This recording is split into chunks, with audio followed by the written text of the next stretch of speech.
All right, Heart Shape Booty Day 17. I have two great new exercises for you and a warm-up drill to begin.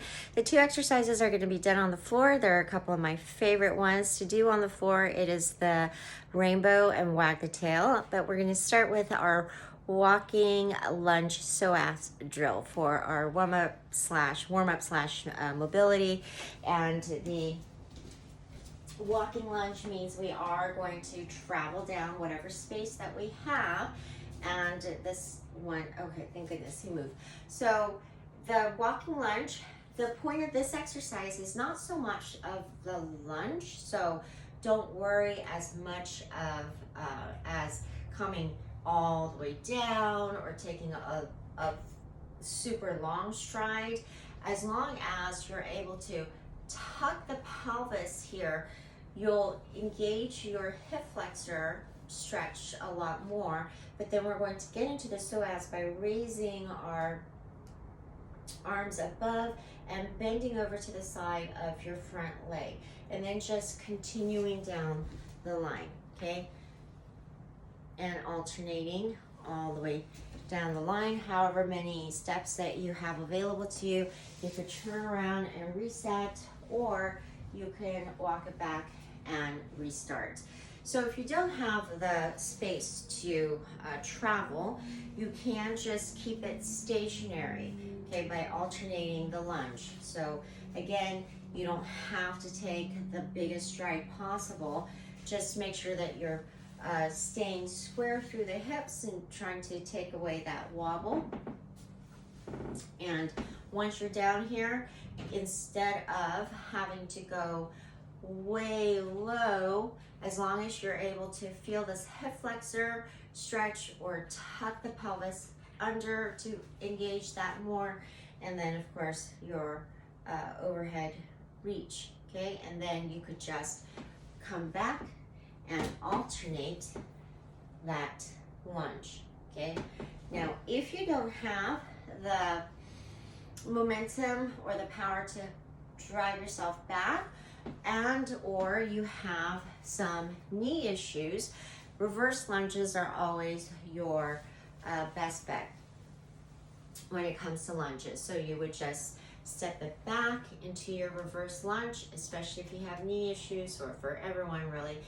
Just make sure this knee is pressed outward versus caving in, okay? So from here, same thing.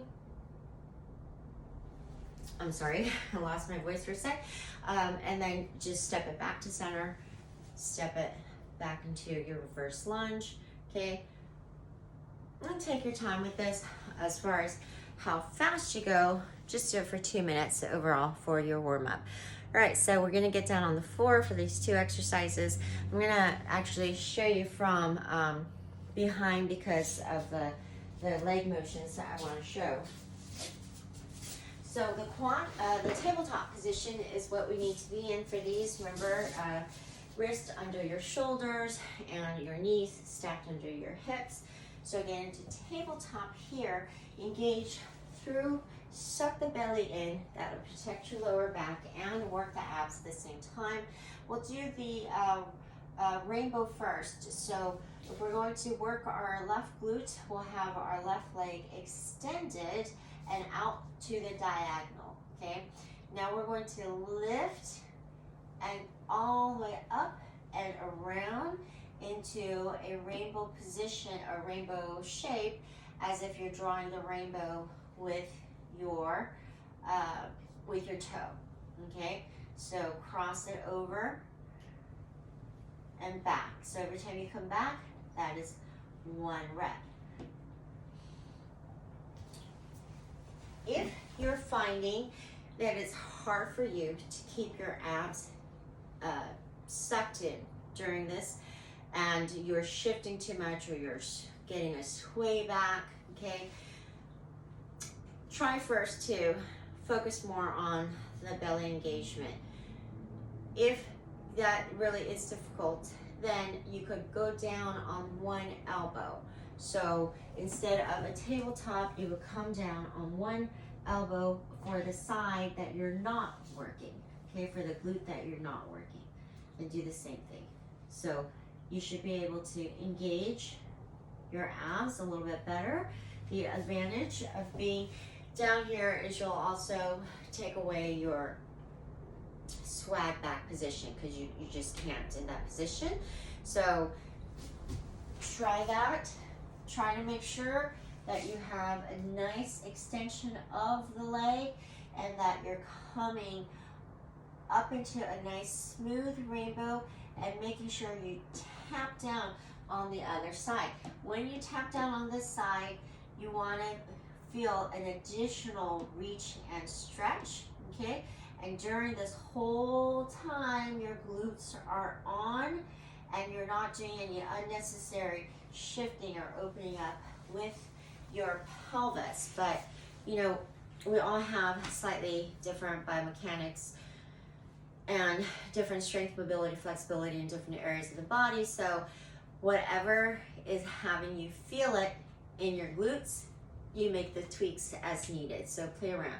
Okay, so the Wag the Tail is similar in reverse. So tabletop position, you're going to have your working leg and glute extended in the diagonal as before, but now our starting position is in the high level. Okay, so from here we're going to dip it from high to low and bring it back up high again.